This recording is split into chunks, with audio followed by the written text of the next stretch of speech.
le Seigneur, c'est suivre ses pas, suivre ses traces, marcher avec lui. Cela comporte des exigences exprimées de diverses manières dans la Bible. C'est ce credo qui a toujours inspiré la marche de celui qui va devenir plus tard évêque de Boma.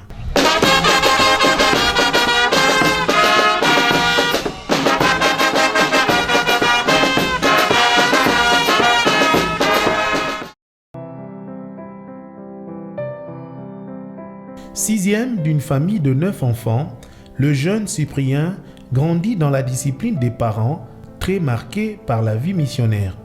Enfant adoré, il remarque l'attachement indéfectible de ses parents vis-à-vis de sa personne, surtout celui de son père. Mes parents qui sont décédés, le papa s'appelait Oscar Luka et la maman c'est Émérance Mabangila. Le papa il est originaire actuellement de la paroisse de Kisama. Par contre la maman est plutôt de la paroisse de Mbanga. Nous sommes 9 fils et filles. Donc de ces 9, 6 garçons et 3 filles. Je suis le 6e de la lignée. Et donc j'ai connu un petit peu aussi bien les petits frères que les grands frères et grandes sœurs. Parce que les 3 filles de la famille sont mes aînées, sont avant moi. Et donc, nous avons vécu très simplement avec le papa qui était travailleur auprès des missionnaires, un homme à tout faire un peu comme on en a eu à l'époque, à la fois accompagner le missionnaire dans les tournées dans les villages, faisant un peu d'infirmerie, apprenant un petit peu à soigner les gens, puisqu'en allant dans les villages, il fallait aider les gens.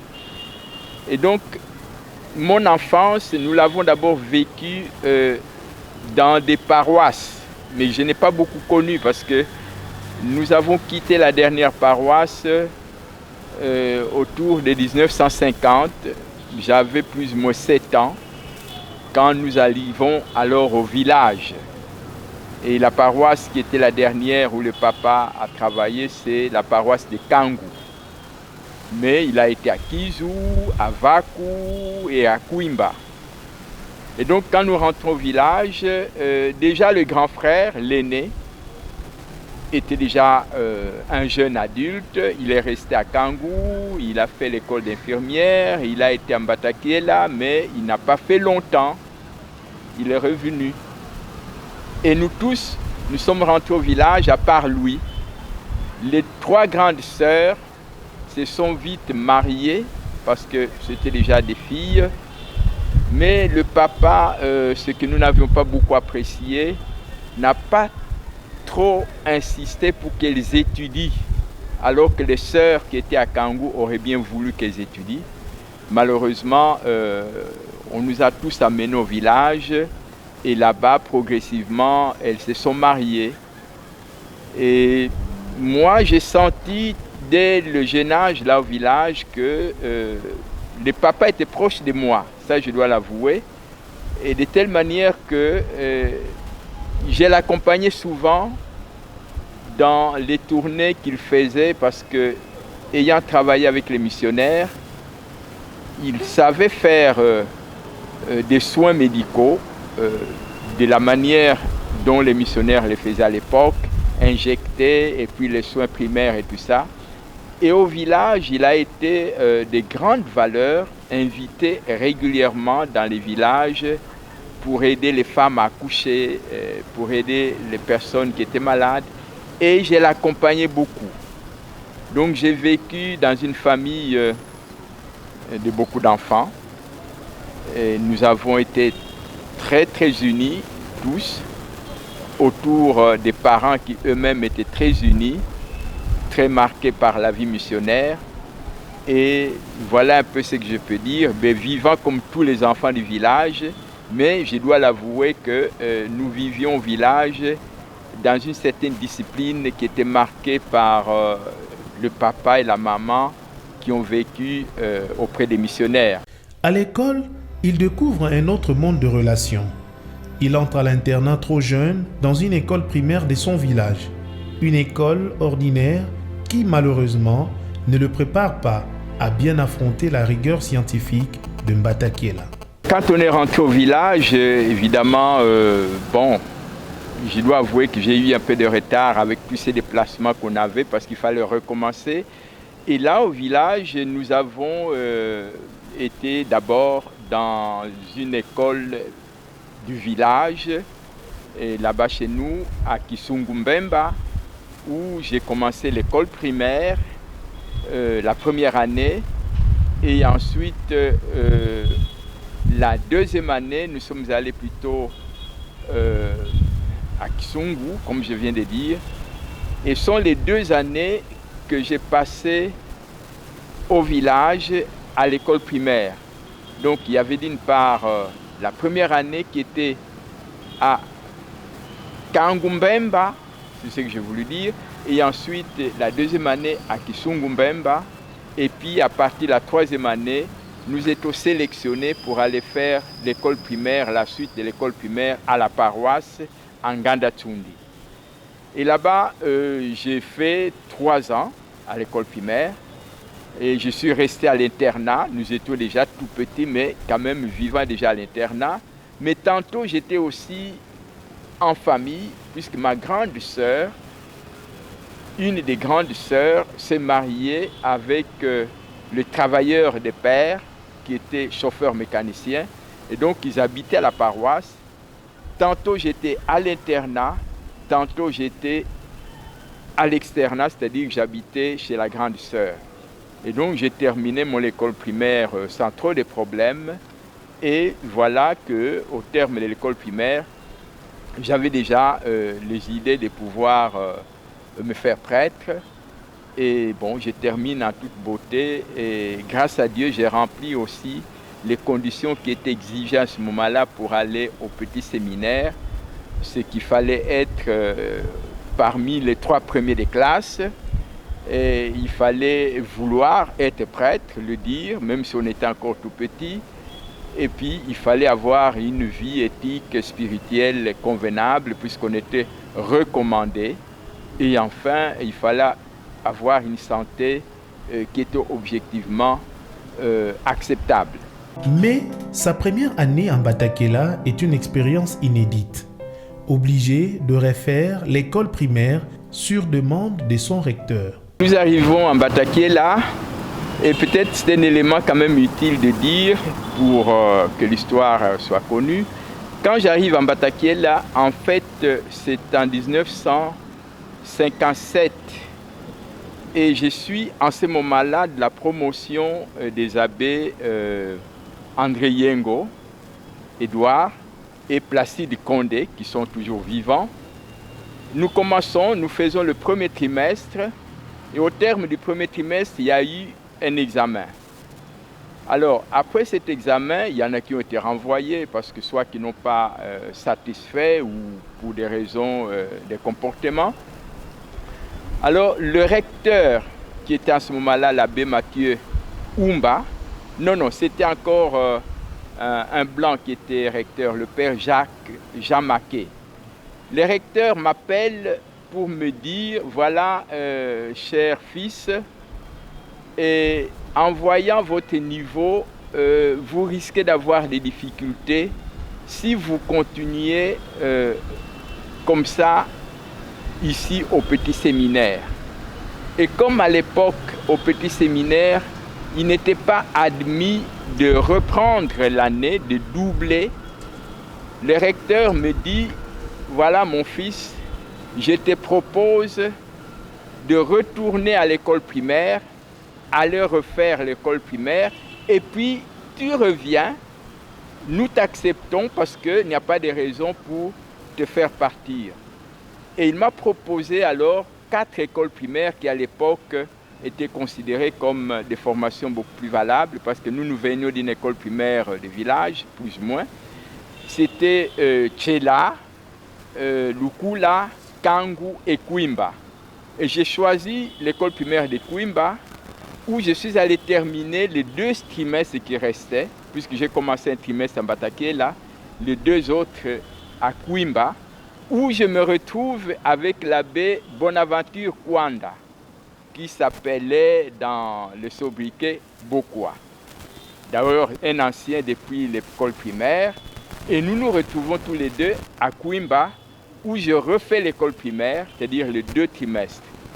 Et après ces 2 trimestres que j'ai bien réussi, me voici de nouveau en Batakiela, où je suis admis sans problème, puisque j'étais en quelque sorte en stand-by.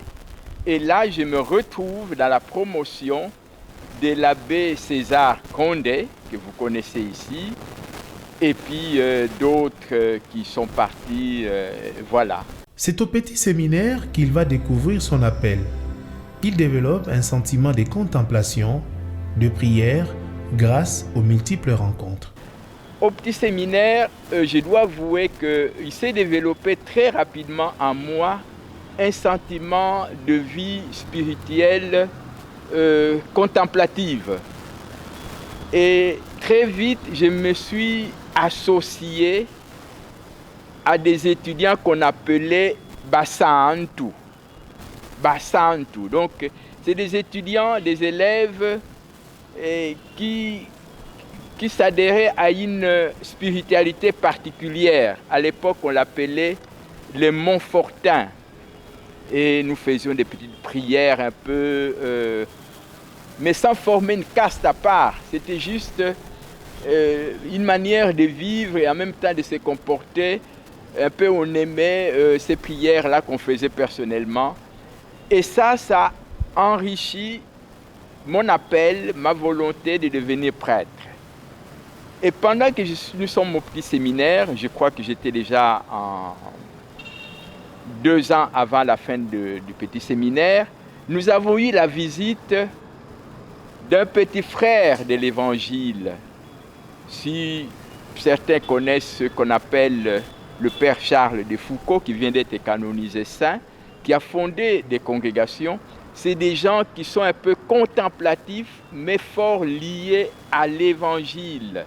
Et ça m'a beaucoup frappé, cette visite de ces frères-là, ce qui fait que ça a mis en moi le désir de la contemplation. Donc pendant un moment donné, la contemplation a attiré mon attention. Je me voyais un petit peu dans un monastère là, contemplatif et tout ça. J'aimais la musique. J'ai joué un peu de l'harmonium. Je n'étais pas parmi les grands organistes, mais je faisais partie de l'équipe de ceux qui avaient été choisis pour jouer à l'église et l'harmonium. Donc tout ça, ça enrichissait mon cheminement vers le sacerdoce. Et voilà que sur les champs, il n'y avait personne pour pouvoir nous aider à cette voie contemplative. Donc j'ai commencé à me dire, est-ce qu'il faut être prêtre? Est-ce qu'il faut être moine? Est-ce qu'il faut avancer? Mais sur place, nous n'avions que des scotistes. Et voilà qui va m'orienter vers le scotiste, où je vais présenter mon souhait de devenir religieux, mais un petit peu rêvant encore de pouvoir être contemplatif. Mais il fallait être réaliste, les scotistes sont missionnaires actifs, et donc progressivement, le désir de la contemplation a cédé la place à la vie missionnaire active. Après Batakela, rien ne pouvait arrêter le pas de celui qui s'est engagé directement à la vie missionnaire. Du petit séminaire de Batakela, au milieu d'une forêt dense à la Belgique, une terre inconnue, le novice doit composer avec ses nouveaux collègues. Quand j'ai terminé le petit séminaire, et donc j'exprimais le souhait de me faire scotiste, pour dire clairement les choses, et à ce moment-là, évidemment, il était question que j'aille au Kasaï, où se trouvaient les noviciats pour les scotistes. Mais un mois avant le départ au Kasaï, nous sommes donc au mois de juillet 1965, un mois avant, le supérieur m'apprend que celui qui devait être avec moi en noviciat s'est désisté, c'est-à-dire qu'il s'est retiré, il ne voulait plus continuer. Et je me suis donc retrouvé tout seul pour faire les noviciats. Et du coup, les supérieurs ont décidé de m'envoyer en Belgique, où il y avait 4 jeunes qui devaient commencer le noviciat chez les francophones, parce que nous avions le noviciat des néerlandophones d'un côté et les francophones de l'autre. Et ce qui fait que j'ai rejoint cette équipe de 4 pour former un groupe de 5 jeunes novices, et nous entrons au noviciat le 8 septembre 1965 à Jambes, à côté de Namur, en Belgique. Et à partir de là, j'ai fait d'abord la première année, c'était le noviciat. Et après le noviciat, toujours en Belgique, j'ai fait la formation philosophique, 2 ans de philosophie, aux facultés Notre-Dame de la Paix de Namur. C'est une faculté, soit des facultés des jésuites. Je termine la philo là-bas. On m'envoie faire la théologie à Rome, à l'université jésuite aussi, grégorienne, où j'ai fait 4 ans de théologie et où j'obtiens alors au terme de ces études la licence en théologie, parce qu'à l'époque c'était un peu la tradition dans la formation universitaire. On faisait 2 ans de graduat, qu'on appelle graduat, mais dans le langage de l'Église, on appelle ça baccalauréat, et puis 2 ans de licence. Et au terme de ça, j'ai terminé ma formation, qu'on pourrait dire académique. Noviciat d'abord, 2 ans de philosophie en Belgique et 4 ans de théologie à Rome. Qu'est-ce qui m'a frappé, qu'est-ce qui reste encore dans ma tête pendant ces parcours? Le grand élément que je peux souligner, c'est que c'était vraiment des années de grande adaptation. Voyez-vous, nous sommes en 65, 5 ans après l'indépendance. Je sors directement du petit séminaire et me voilà en Belgique, projeté dans un monde complètement différent, avec des collègues qui n'ont pas fait de séminaire, qui venaient des collèges. Et donc je me trouvais un petit peu au niveau du noviciat, spirituellement plus avancé qu'eux, du point de vue de vie communautaire, mieux préparé qu'eux. Et donc c'était une adaptation pour moi qui d'un côté, j'étais préparé à ça, mais de l'autre côté, j'étais dans un monde totalement différent. Et il faut le souligner, nous sommes à un moment où les relations Belgique et Congo ne sont pas très bonnes. Très vite après l'indépendance, on a connu la sécession. Nous connaissons tout ce qu'il y a eu dans le Lubumbashi, qu'on appelle aujourd'hui Lubumbashi, mais à l'époque, oui, on appelait Lubumbashi effectivement. Il y a la sécession du Katanga avec Moïse et Tshombe, et puis le coup d'État et Mobutu qui prend le pouvoir, et ça avait de retomber avec la Belgique. Ce qui fait qu'il y avait une certaine, dans ma vie, donc dans mon cheminement, ces bousculades dans les tensions entre la Belgique et le Congo. Mais en même temps aussi, en Europe, c'était l'époque des nouveautés. Le concile venait de terminer, il y avait des changements dans l'Église, dans la société. L'époque qui a laissé des traces dans l'histoire, le mai 68, qui a sonné pratiquement le libertinage d'une certaine manière, où l'autorité n'avait plus de place, chacun voulait faire ce qu'il voulait, abat l'autorité. Maintenant, c'est la liberté. Et cela m'a marqué, et il fallait trouver mon chemin dans ce monde qui était complètement complexe pour moi. Des années se sont passées, le jeune séminariste va être formé dans plusieurs écoles en Europe. Ordonné diacre à Rome, il retourne dans ses origines pour son ordination presbytérale. Quand je termine à Rome, où j'ai été ordonné diacre, je reviens ici. Nous sommes en 1972. Et c'est Monseigneur Ndoudi, qui est l'évêque de Boma, et c'est lui qui m'ordonne à Tchela, Mbatantombo, le 27 août 1972. Donc c'est ça qui fait effectivement que nous sommes 50 ans après. Voilà, la joie pour moi, c'est d'arriver à ce à quoi j'aspirais. J'aspirais à devenir prêtre et voilà que je suis arrivé à ça. Et j'ai été ordonné ici dans le pays, ça a été aussi la joie de la famille, la joie de l'entourage de mon village.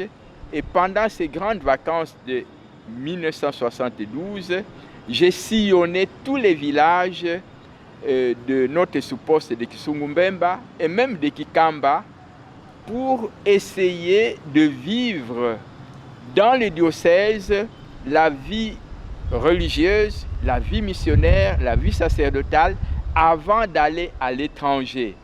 Parce que j'étais conscient que c'est mon église locale, le diocèse de Boma, qui m'envoyait en mission d'une certaine manière, puisque c'est à partir de cette église locale qu'est née ma vocation, et donc j'ai voulu le signifier en faisant quelques ministères dans le diocèse avant de partir.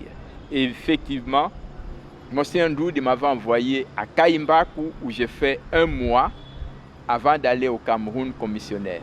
La joie de sa famille se trouve au milieu de la réalité de la vie missionnaire. Le nouveau père est envoyé comme un militaire sorti fraîchement de sa formation au Cameroun. La mission oblige. Quand je pars au Cameroun en novembre 1972, évidemment la famille qui, jusqu'à un certain niveau, pensait au sacerdoce pour moi. Pour eux, c'était une grande surprise aussi de voir ces cheminements que maintenant je dois partir ailleurs. J'avais déjà fait l'expérience d'étudier à l'étranger. Maintenant, je vais comme missionnaire et c'est là pour plusieurs années. Ce que j'ai vécu au Cameroun, d'abord, pour moi, en arrivant au Cameroun en 72, c'est un peu comme un jeune militaire qui vient d'être entraîné. C'est la joie de la mission de pouvoir appliquer ce que j'ai appris.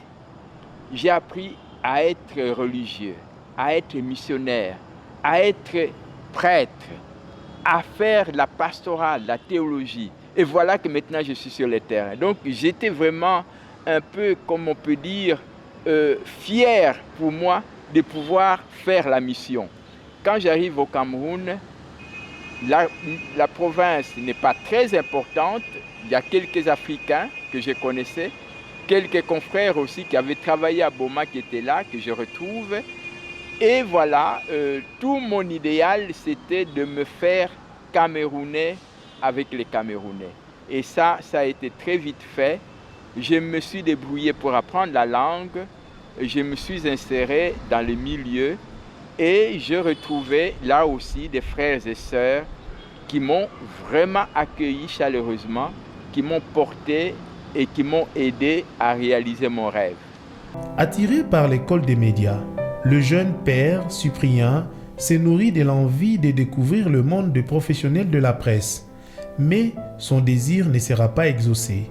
Il va être envoyé en France pour sa thèse en théologie. Au moment où je vais au Cameroun, il faut le savoir, il faut le noter, je suis déjà licencié en théologie. J'ai fait la licence en théologie à Rome.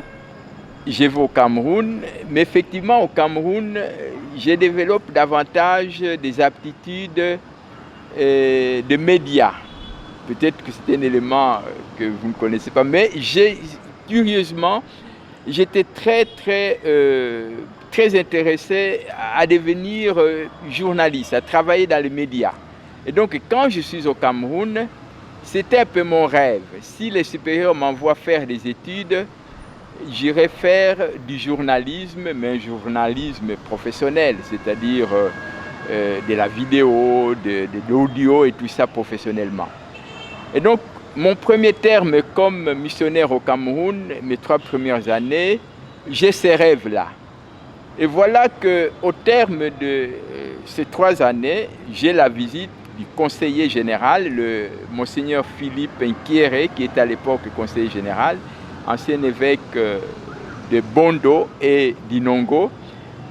Il me propose de faire la théologie, d'aller faire maintenant le doctorat en théologie. Nous avons eu des échanges, j'ai essayé de lui exprimer mon souhait de faire plutôt les médias, que j'étais beaucoup plus intéressé à entrer dans ce monde-là. Et malheureusement, ou heureusement, je ne sais pas comment dire, il m'a convaincu, et surtout en me disant, en me révélant que la congrégation était en train de se préparer à initier une école de théologie au Cameroun, et qu'il était tout à fait normal, comme missionnaire au Cameroun, ayant déjà une licence en théologie, que je puisse participer à la mise en œuvre de ce projet-là. Et voilà qui va faire en sorte que j'accepte avec joie, avec disponibilité, d'aller faire le doctorat. Maintenant, où faire le doctorat? Les supérieurs, comme c'est des Belges, automatiquement, on pensait m'envoyer à Louvain. J'arrive en Belgique, mais personnellement, étant missionnaire au Cameroun, avec l'expérience du Cameroun, j'ai demandé aux supérieurs d'aller plutôt en France. Parce que le Cameroun et la France sont plus connectés, surtout en termes de formation académique. Alors, le supérieur ne s'oppose pas au projet. Je vais faire mon projet de thèse. À l'époque, nous appelions ça le DEA, diplôme d'études universitaires approfondies.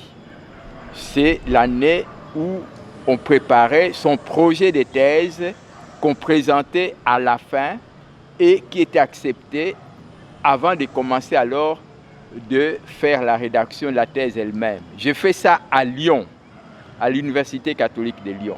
Mais au terme de cette première année, j'ai mon DEA, je suis habilité maintenant à commencer à rédiger ma thèse. Voilà que mon promoteur, mon directeur de thèse meurt. Heureusement, en ce moment, j'étais déjà en lien avec un professeur à l'Institut catholique de Paris qui, lui, était spécialiste dans les domaines qui étaient de ma recherche. Alors, j'ai négocié avec la faculté de théologie de Lyon pour transférer mon dossier à la faculté de théologie de Paris. Et c'est ça qui va faire que je vais continuer mes recherches à Paris en quittant Lyon. Je m'installe à Paris où je retrouve alors une connaissance de jeunesse, l'abbé Antoine Vital Koualou, qui lui était déjà à Paris en train de faire des études doctorales en écriture sainte. Et alors, au terme de 4 ans, je soutiens ma thèse en 1979. Je termine la thèse à Paris où je suis admis docteur en théologie. Voilà un petit peu le parcours que j'ai vécu dans la formation académique.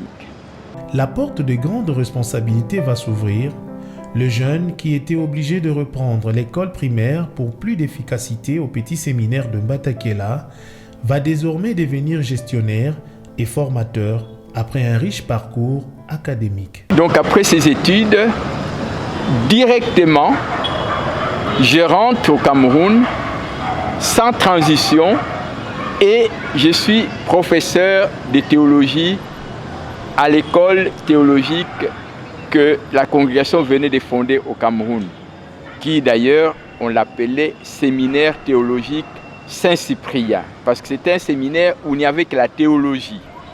Et je suis directement professeur et chargé des études, ce qu'on appelle dans notre pays le secrétaire général académique. Donc j'étais chargé des études et très rapidement, ce séminaire théologique Saint-Cyprien qui appartient à la congrégation devient un séminaire porté par plusieurs congrégations, un consortium. Et étant un consortium de plusieurs congrégations, le séminaire change même d'appellation. On l'appelle plus séminaire théologique Saint-Cyprien. On va l'appeler école théologique Saint-Cyprien. Et je deviens à ce moment-là directeur de l'école théologique, directeur général de l'école théologique Saint-Cyprien. Donc je suis le premier directeur de l'école comme une école de plusieurs congrégations. Et alors, chemin faisant, 2-3 ans après, je suis nommé recteur des séminaristes de notre congrégation, mais tout en étant formateur, c'est-à-dire professeur. Mais je suis maintenant le recteur de notre communauté à côté des autres communautés, des autres congrégations. Mais je continuais toujours à enseigner à l'école théologique Saint-Cyprien, mais tout en étant recteur. Après 3 ans, je suis nommé provincial de la province du Cameroun. Et là, je suis obligé de quitter la communauté de formation pour aller habiter à la maison provinciale qui était à 20 km de l'école théologique, donc à Yaoundé.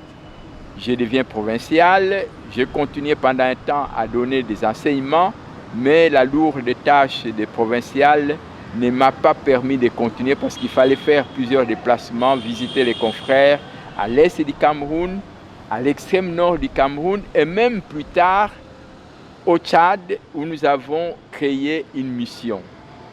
Donc au Cameroun, en tant que tel, j'étais à la fois recteur de la communauté de formation, directeur de l'école théologique Saint-Cyprien et provincial du Cameroun, après avoir d'abord assumé la charge de vice-provincial.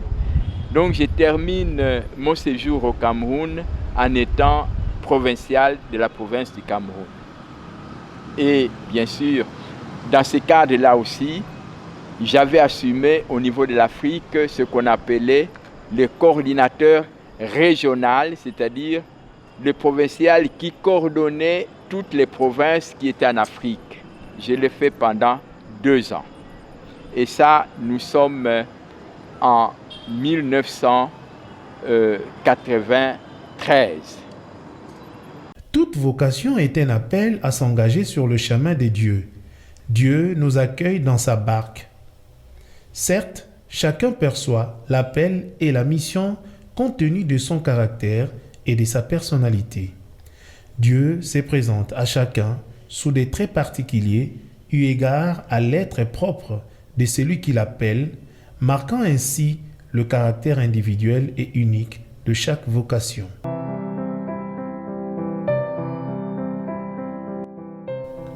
Son oui à Dieu va les conduire à la dignité épiscopale. Les désormais Monseigneur Cyprien Mbouka est nommé par le pape Jean-Paul II évêque auxiliaire du diocèse de Boma. Cet arrachement, il faut bien l'appeler ainsi, se passe au moment où je suis à Rome. Une petite étape qu'il convient quand même d'introduire, c'est qu'en 1993, je suis élu conseiller général. Et donc je quitte le Cameroun pour aller à Rome, où se trouve la maison généralice. Et normalement, c'est un mandat de 7 ans. 4 ans après, donc de 93 en 97, je suis à Rome comme conseiller général, ce qui m'a permis effectivement de visiter pas mal de pays pour apporter auprès des confrères la consolation, un peu la congrégation, connaître un peu leur joie, leur peine et en même temps animer, etc. C'est pendant cette période-là, en dehors de toute idée de ma tête, où effectivement je me disais, dès que je termine mon mandat à Rome, j'ai fait une année sabbatique, je retourne à mon Cameroun, et c'est pendant cette période, à un moment inattendu, que l'appel du Seigneur me fait entendre que le Saint-Père me nomme évêque auxiliaire de Boma. Je dois avouer que ma première réaction était, mais j'ai quitté Boma depuis longtemps, ça fait maintenant plus de 20 ans, et j'ai quitté Boma partant directement du petit séminaire. Donc je n'avais pas fait une expérience pastorale dans le diocèse de Boma. J'ai plus travaillé au Cameroun, et j'ai rêvé de retourner au Cameroun, et voilà que maintenant, auxiliaire de Boma. Deuxième réaction, mais auxiliaire. À Boma, il y a quand même beaucoup de prêtres. Qu'est-ce qui fait qu'il faut aller prendre quelqu'un qui a quitté Boma depuis longtemps et qui doit se retourner? Et puis, vous l'avez dit, Gaylor, c'était un contexte agité. Nous suivions un petit peu à distance l'agitation qui s'est passée ici. Donc tout ça m'avait mis quand même dans un certain sentiment, je dois dire, de peur. Et je l'ai exprimé au cardinal qui m'annonçait cette nouvelle. La réponse qui m'avait dit, mon cher père, vous êtes parti au Cameroun, vous ne connaissiez pas le Cameroun, vous êtes parti au Cameroun, c'est aussi un pays qui n'est pas forcément en paix, et vous êtes parti, maintenant on vous envoie chez vous, et donc nous ne voyons pas pourquoi vous semblez dire que ça ne va pas. Vous êtes missionnaire, ça fait partie de votre vocation, voilà, le Saint-Père vous le demande, c'est le Seigneur qui vous l'envoie. Bon, je me suis dit, oui, j'y vais, c'est la voie du Seigneur, me voici, envoie-moi. C'est un peu ma devise aussi, me voici Seigneur, envoie-moi. Le message de sa nomination va se répandre dans le diocèse et dans toutes les procures du diocèse, au pays comme à l'étranger. À Rome, en Belgique et à Kinshasa, les langues se délient pour célébrer l'arrivée de ces pasteurs avec faste. Oui, je me rappelle, déjà même à Rome, où au moment où la nomination est sortie, il y avait quelques prêtres du diocèse de Boma, des sœurs, et ça a coïncidé aussi avec mes 25 ans de vie sacerdotale. On a fait de l'Eucharistie là-bas, où j'ai senti la proximité des prêtres du diocèse de Boma qui étaient par là. Et Monseigneur lui-même aussi est venu à Rome avant mon retour, donc pour être ordonné. Et j'ai senti en lui cette joie de me retrouver, de m'avoir comme son auxiliaire. Et nous avons voyagé ensemble pour venir ici. Et pendant ce temps, l'accueil était très chaleureux. D'abord, en Nzodikanda à Kinshasa, Nzodikanda à Bruxelles, où il y a eu aussi une petite rencontre où les natifs du diocèse de Boma, qui sont en Belgique, au moins quelques-uns qui étaient approchés, nous nous sommes retrouvés. Et en arrivant avec Monseigneur en Nzodikanda, Kinshasa, c'était la même joie. Et bien sûr, à l'évêché, quand j'arrivais, c'était un soir, même tard la nuit, un accueil chaleureux.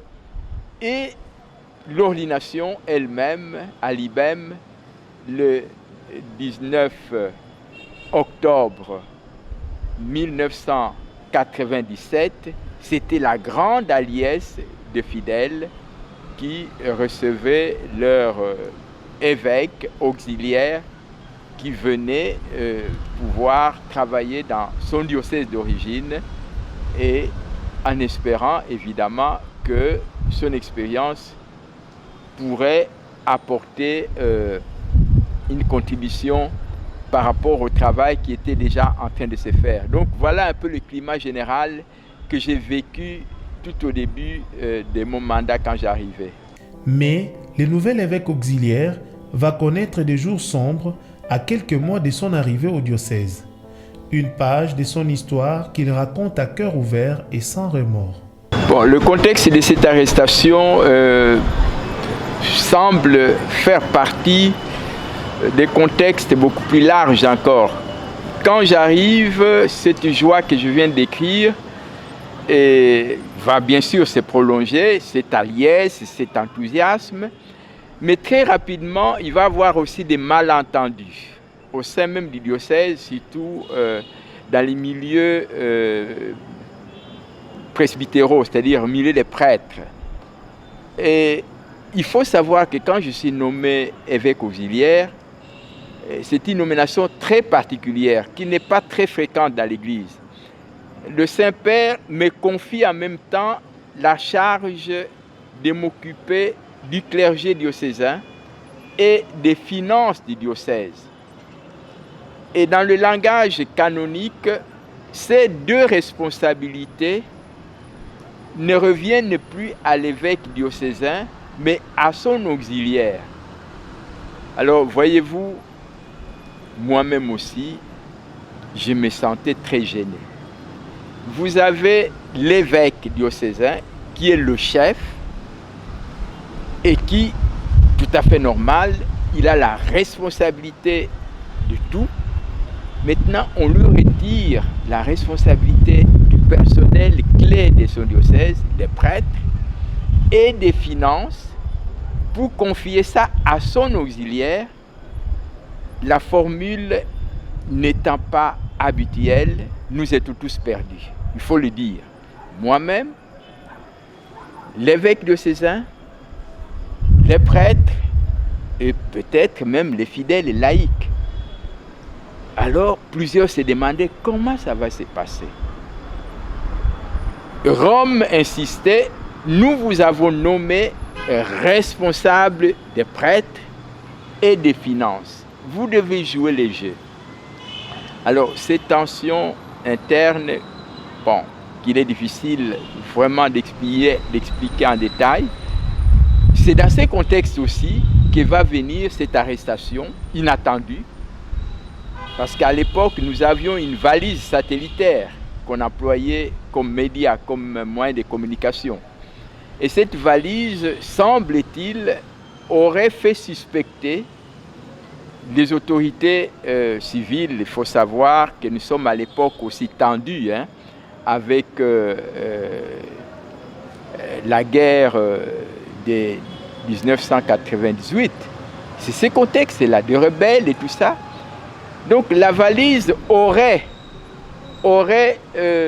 fait deviner ou imaginer auprès des autorités civiles que j'étais en train de gérer un certain nombre de dossiers d'insécurité. Parce que je l'apprendrai plus tard. Et la première chose qui va être faite, on vient saisir la valise satellitaire. Au moment où je ne suis pas là, j'étais en Batambengue pour faire le cours de noviciat, l'internoviciat. Alors mon secrétaire particulier, parce qu'à l'époque j'étais auxiliaire, je n'avais pas de secrétaire chancelier, le secrétaire chancelier était ici. Donc l'actuel évêque, Monseigneur José Claude, était mon secrétaire particulier et nous habitions en bas là où je suis maintenant. Et c'est lui qui va m'informer que voilà, on a saisi la valise satellitaire qui a été portée à Matadi. C'est des agents de la sécurité militaire qui sont venus saisir la valise et ils demandent que vous alliez vous-même vous présenter à Matadi pour que vous sachiez pourquoi on a saisi la valise. Je suis revenu le lendemain, c'était le 27 décembre 2000, exactement 2000. Et j'arrive à Matadi le 28 où, le général, c'est l'armée qui m'accueille là-bas, au camp Moujiba. Au camp, le Rijab. Je suis accueilli là-bas par le général qui a fait venir le directeur des provinces. C'était Tchassa Dintoumba à l'époque. Alors il m'annonce, comme ça brutalement, « Monseigneur, vous êtes aux arrêts. L'ordre vient de Kinshasa. » Bon, je n'avais même pas le temps de demander les raisons pour lesquelles j'étais arrêté.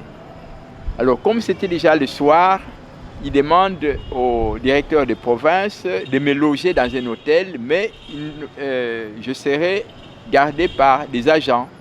Effectivement, on m'a mené dans un hôtel avec une garde. Et le secrétaire, donc Monseigneur José, s'est débrouillé pour aller chercher des pyjamas et tout ça. Bon, la nuit, très bien passée, je n'ai pas eu de problème. Le lendemain matin, on m'amène à Kinshasa. Et arrivé à Kinshasa, directement, nous arrivons à un lieu que j'ignorais jusque-là. j'apprends que c'est la DEMIAP. Je ne sais pas si vous connaissez ce que c'est la DEMIAP.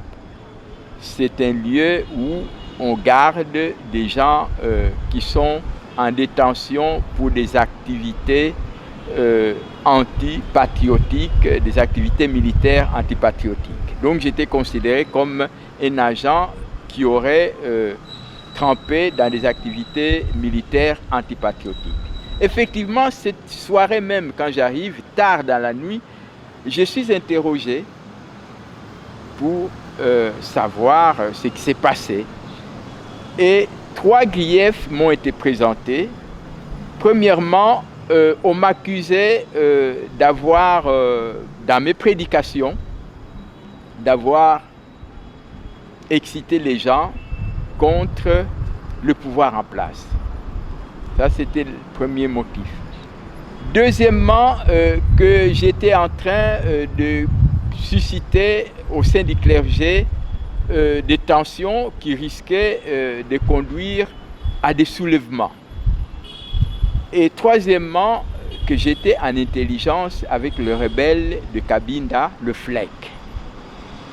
Bon, bien sûr, j'ai balayé tout et je me suis dit non, je suis complètement innocent, je suis prêt à pouvoir me présenter devant un tribunal pour qu'on amène les preuves par rapport aux accusations. Ça s'est terminé là, pratiquement, au niveau de l'interrogatoire. Mais entre-temps, le cardinal informé par M. l'abbé José Claude, devenu évêque, et le cardinal a fait pas mal de tapage parce qu'il n'a pas été admis. Il voulait venir me voir, mais on n'a pas voulu qu'il entre. On a fait des tapages, mais malgré ça, j'ai fait quand même presque 2 semaines, une dizaine de jours, 12 jours. Je suis resté à la DEMIAP sans rien faire, mais étant là, on m'a donné quand même un petit privilège. D'une part, je ne logeais pas avec les autres détenus. On m'avait mis dans un bureau, c'est-à-dire un bureau qui servait de bureau la journée, et la nuit, on mettait un matelas et c'est là que je dormais. Mais le reste, je partageais un petit peu la vie, bon, comme tout le monde. Et je pouvais avoir la nourriture qu'on m'apportait dehors. Donc c'était les 2 privilèges que j'avais par rapport à mes collègues qui, eux, bon, ils étaient dans... Il y avait plusieurs catégories selon les degrés d'accusation. Et au terme des 12 jours, le matin, on m'appelle, le directeur du lieu m'appelle pour me dire, voilà, monseigneur, l'autorité compétente nous fait dire que vous êtes libre. Vous pouvez partir. Mais pendant 1 mois, chaque jeudi, vous devez vous présenter pour qu'on suive votre dossier. Alors pendant ce temps, j'ai continué. Et c'est pendant ce temps aussi que j'étais à Kin que va mourir par ce qui s'est passé, que vous connaissez, Laurent Désiré Kabila. C'était le jour même où je devais retourner encore à la DEMIAP, la veille qu'il va mourir. Et bien sûr, je n'ai pas été parce que je savais que ça n'irait pas. Donc voilà un peu ce qui s'est passé au niveau de la DEMIAP. Jusqu'à présent, je ne sais pas exactement le véritable mobile, les raisons valables, les raisons fondamentales, parce que les raisons que je viens de donner, en tout cas, je ne m'y retrouve pas.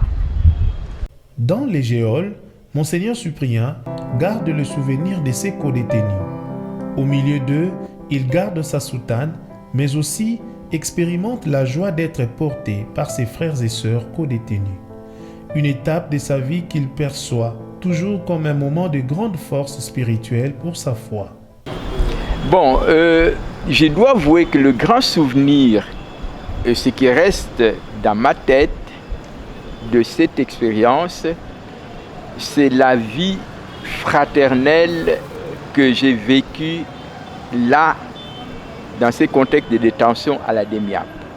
Aussi bien les responsables militaires que mes collègues qui étaient choqués de me voir, parce que bon, j'ai gardé ma soutane.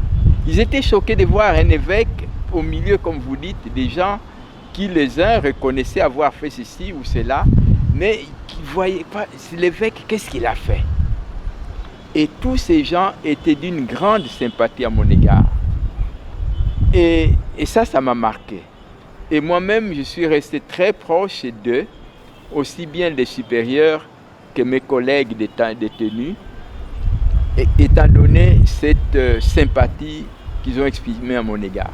Et donc, du coup, je me suis dit, au-delà de tout ce que j'ai vécu comme frustration, comme injustice que je ne comprends pas, cette joie d'être porté par des frères et sœurs qui eux-mêmes souffrent, mais qui trouvent en moi comme un frère, m'a fait, je pourrais dire en langage spirituel,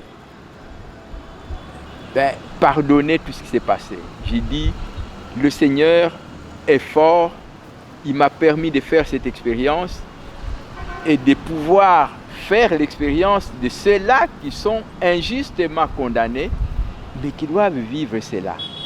Ron n'a pas attendu que le ciel beaumatracien s'éclaircisse.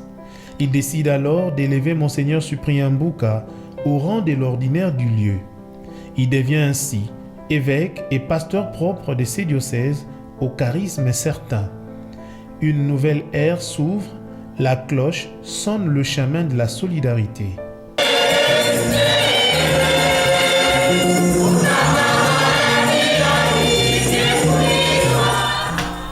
Effectivement, comme on venait de dire, c'est peu de temps après, quand je suis revenu, je sors de la DEMIAP au mois de janvier. Et déjà au mois de mai, la nomination sort que je suis évêque du diocèse de Boma. Bon, le contexte était toujours brumeux, c'est-à-dire que le ciel n'était pas encore éclairci. Je me suis dit, j'ai vécu un moment très dur à la DEMIAP. Le Seigneur m'a aidé, j'ai pu m'en sortir.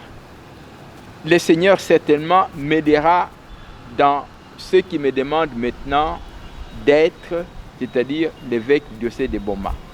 Je venais de faire 4 ans d'expérience, je savais déjà un petit peu le milieu dans lequel j'allais opérer comme évêque diocésain. C'était déjà une petite force pour moi, mais en même temps, je connaissais aussi les difficultés, les limites, les faiblesses qu'il y avait, et donc j'y allais en comptant sur la force de Dieu et bien sûr l'appui de mes frères et sœurs du diocèse de Boma. Et c'est pourquoi mon premier thème pastoral, quelques mois après, va mettre l'accent sur l'être ensemble de tout le monde, la collaboration, solidarité, concertation, co-responsabilité, sens du bien commun. Donc c'est dans ces contextes que justement, connaissant les diocèses, ayant fait l'expérience de la DEMIAP, je vais développer en moi ces soucis de réunir tout le monde pour un chemin commun. Plus de 20 ans à la tête du diocèse de Boma, les diocésains d'ici et d'ailleurs gardent dans leur mémoire l'image d'un pasteur infatigable, toujours au front, à la recherche des solutions pour le mieux-être ensemble. L'héritage de Monseigneur Cyprien Mbouka est un vrai livre d'or que nous contemplons avec nos yeux. En résumé, sur le plan pastoral, ma grande joie, et je dois l'avouer, c'est d'avoir en quelque sorte, je pourrais dire, secoué et lancé ce que je pourrais dire des slogans. C'est qui interpelle les gens, notamment la symbolique de Makoukou Matatu. Pour moi, ça reste comme un pilier important de ma pastorale. Pourquoi? Parce que, comme je viens de dire, ma pastorale va s'enraciner dans les valeurs que nous avons dégagées ensemble. Les gens croient que le thème, l'idée de Makoukou Matatu est venue simplement à la tête de Monseigneur. C'est au terme des échanges en équipe pastorale d'abord et puis en équipe pastorale élargie que nous allons arriver à mettre, si vous voulez, sur pied ce thème de Makuk Matatu qui s'enracine sur 4 grandes valeurs et qui vont alors constituer pour moi, pastoralement parlant, la charpente même de ma pastorale. C'est solidarité, concertation, co-responsabilité et sens du bien commun. Ça va marquer toute ma pastorale. Toutes mes réalisations vont chaque fois se référer à ça. Maintenant, sur le plan socio-économique, ça va ensemble un peu ce que je viens de dire. C'est que nous allons être attentifs à l'environnement. D'abord, l'environnement humain. Les gens sont pauvres. Ils sont dans un contexte aussi de précarité. La guerre. Des gens qui sont complètement abandonnés à eux-mêmes. Donc, nous allons mettre un chantier du social assez important. C'est la valorisation des services sociaux. Bureau du développement, bureau de Caritas, bureau de BDOM, donc les services médicaux, et bureau justice et paix. Ça, c'est l'apostolat social qui va nous accompagner et qui va se développer très très rapidement. Ça existait avant, ce n'est pas que c'est moi qui ai inventé, mais nous allons y mettre du paquet en organisant cela pour que ça devienne de façon visible et avec un impact qui puisse être repérable. Là, vous savez tout ce qu'on a essayé de faire dans le développement. Nous avons accompagné des associations, nous avons accompagné des jeunes, nous avons accompagné des paysans dans Caritas et dans ce qu'on appelle le BDOM. Vous voyez ce qui se passe dans les structures médicales, dans l'animation médicale, dans la formation du personnel médical, même dans les infrastructures médicales. Nous avons beaucoup travaillé. Et au niveau des infrastructures, de façon générale, je les prends dans tous les angles, évidemment. Du côté pastoral, nous avons développé les infrastructures. Je crois que pendant mon temps comme évêque diocésain, on a créé 15 paroisses. C'est quand même des éléments très importants. Et ces paroisses, plusieurs d'entre elles ont des infrastructures qui ont été montées. Les anciennes paroisses également, nous avons amélioré les infrastructures de ces anciennes paroisses. Et du côté médical, plusieurs centres de santé ont été construits, des équipements médicaux. Beaucoup de ces infrastructures ont maintenant de ce qu'on appelle l'énergie photovoltaïque, c'est-à-dire des panneaux solaires. Et nous avons le bureau qui actuellement fait la joie quand même du diocèse au niveau des services sociaux qui, à la procure, abrite les services sociaux.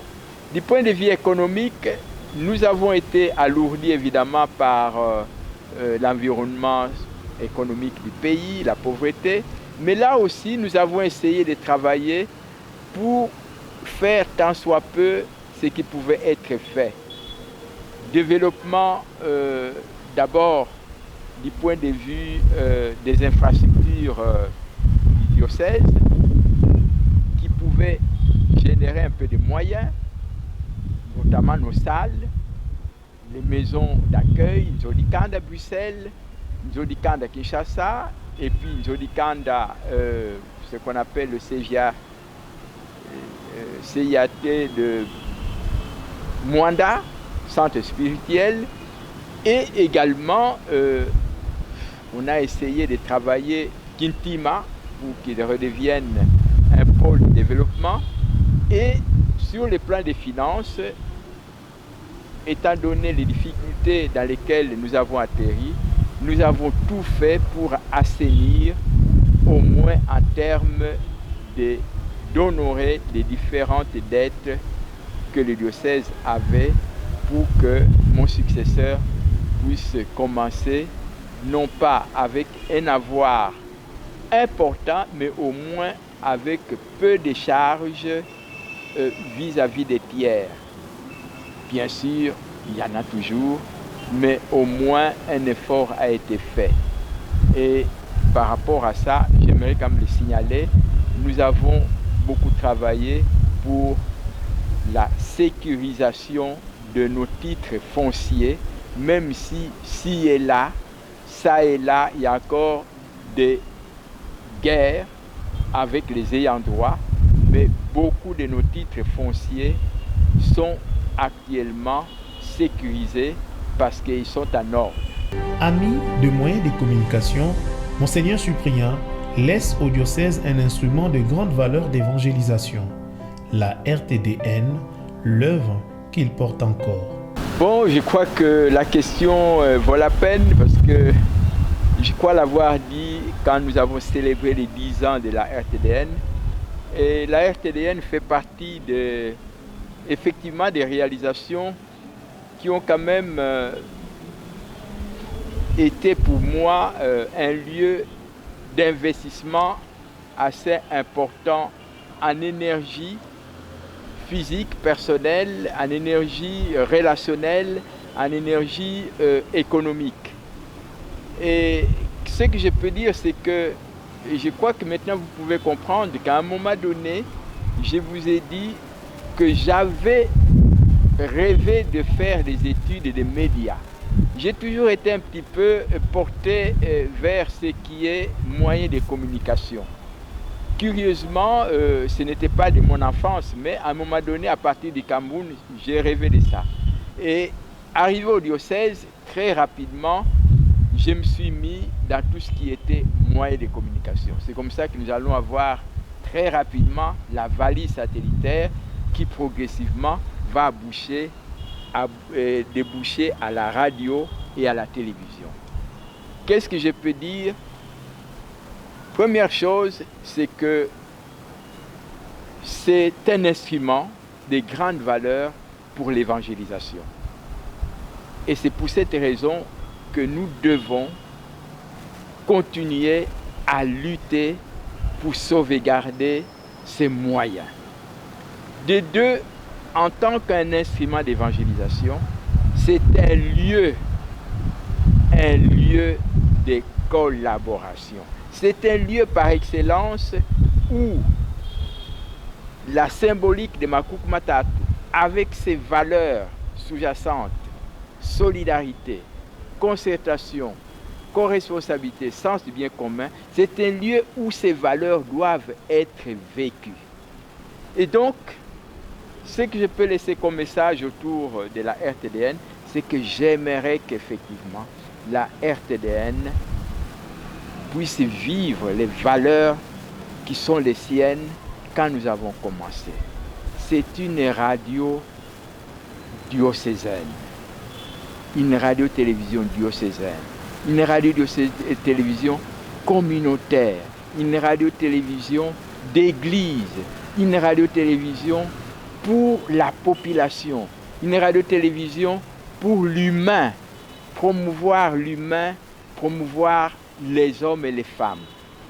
Et donc, j'aimerais, je souhaite, parce que là je vois quand même que je pars avec un peu d'amertume, parce que je sens que les fidèles, dans toutes leurs compositions, prêtres, consacrés, laïcs, ne prennent pas suffisamment en charge cet instrument qui est un des instruments importants de l'évangélisation.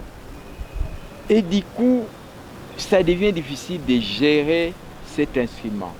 Et du coup, ceux qui travaillent ne peuvent pas travailler correctement dès lors qu'ils ne sont pas portés collectivement par l'ensemble des fidèles du diocèse. Donc mon grand souhait, et c'est ça qui serait pour moi la grande joie, de bien célébrer mon jubilé, double jubilé ou triple jubilé, avec le peuple que j'aime bien, les fidèles qui m'ont aimé et qui m'aiment. Pour moi, le message important que je laisserai dans ces contextes, c'est que les Makuk Matatu prennent en charge la RTDN comme leur enfant, et cela non seulement en écoutant, mais en faisant fonctionner correctement cet instrument d'évangélisation. Personne ne peut prétendre être serviteur de Dieu de son propre chef par la seule décision personnelle. La vocation n'est pas simplement un élan de générosité, une offrande spontanée de quelqu'un qui se présente. C'est Dieu qui appelle et envoie. 25 ans d'épiscopat, 50 ans de vie sacerdotale, Monseigneur Cyprien peut enfin définir la vocation à partir de son expérience. La vocation, particulière, oui, parce qu'elle est particularisée en moi, mais la vocation, c'est l'appel de Dieu. Donc ça reste commun à tout le monde, c'est Dieu qui appelle. Mais ce que je peux dire, c'est que l'appel de Dieu, j'ai vécu vraiment que l'appel de Dieu, c'est un chemin de surprise. Un chemin de surprise. J'ai fait cette expérience. Je ne m'attendais pas à faire un doctorat en théologie. Je ne m'attendais pas à devenir directeur de l'école théologique. Je ne m'attendais pas à devenir provincial. Je ne m'attendais pas à devenir conseiller général. Je ne m'attendais pas à devenir évêque auxiliaire de Boma avec faculté spéciale. Une formule qu'on n'emploie presque pas. Je ne m'attendais pas à me retrouver à la DEMIAP. Je ne m'attendais pas à terminer mon mandat comme évêque du diocèse de Boma dans la joie, dans la sérénité, dans la paix. Effectivement, je suis parti dans la simplicité de tout, mais dans l'enthousiasme au milieu de mes frères et sœurs qui étaient joyeux avec moi les jours où je partais de Boma. La vocation, c'est ça. C'est un chemin avec Dieu, mais un chemin plein de surprises, mais aussi à vivre dans l'espérance. Et c'est cette espérance qui permet à surmonter les surprises. Voilà un peu l'expérience que j'ai faite de la vocation, non pas une vocation différente des autres, mais j'ai expérimenté ce qu'est la vocation comme un chemin avec Dieu, chemin plein de surprises, mais avec une exigence d'espérance pour être capable de surmonter ces surprises. Aujourd'hui, il est nommé l'apôtre de la solidarité, un titre qu'il reçoit avec humilité. En arrivant, le contexte, vous l'avez signalé, c'était un contexte un peu d'agitation. Et très rapidement, ça s'est vérifié que nous sommes dans un contexte d'agitation. Je crois que ma mission, comme le prophète Isaïe, puisque j'avais pris la devise à partir du prophète Isaïe qu'on doit envoyer, c'était de rassembler. Et la première valeur dans le rassemblement, c'est cette solidarité en tant qu'une force. Vous connaissez les proverbes, aussi bien en français qu'en Guillaume, l'union fait la force. Nlembo mosi wedi sukula ziziko.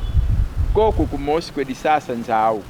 Ça veut dire que la solidarité, pour moi, c'est ce qui nous permet de pouvoir faire quelque chose de grand, parce que nous nous mettons ensemble. C'est en même temps le sentiment personnel de l'incapacité personnelle de faire et de compter sur les autres et sur Dieu. C'est cette reconnaissance de mes limites, cette humilité personnelle, cette simplicité qui a fait développer en moi cette valeur de solidarité, parce que je sais que seul je ne peux pas. Dieu, c'est lui qui peut tout. et j'ai besoin de mes frères et sœurs. Et donc, mettant tous ensemble, la valeur de solidarité se trouve au centre de ça.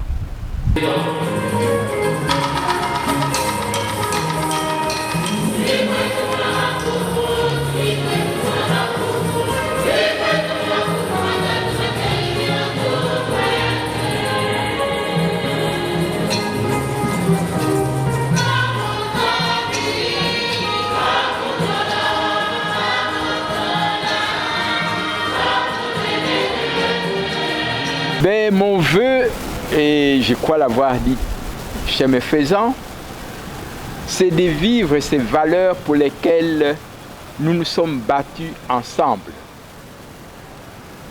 Valeurs symbolisées par cette symbolique culturelle de Makoukou Matata. Vivons, continuez de nous battre pour mettre en valeur la solidarité avec ce que cela implique, la concertation avec ce que cela implique, la co-responsabilité et le sens du bien commun. Ces valeurs, devons les vivre dans l'Église, dans le civil, dans la vie familiale, dans la vie professionnelle, dans la vie personnelle. Et si nous les vivons, chers frères et sœurs, bien-aimés, nous allons construire une église, famille de Dieu, et nous allons construire un pays authentiquement démocratique où il fait beau vivre parce que nous serons tous frères et sœurs dans la joie, dans la paix et dans l'unité.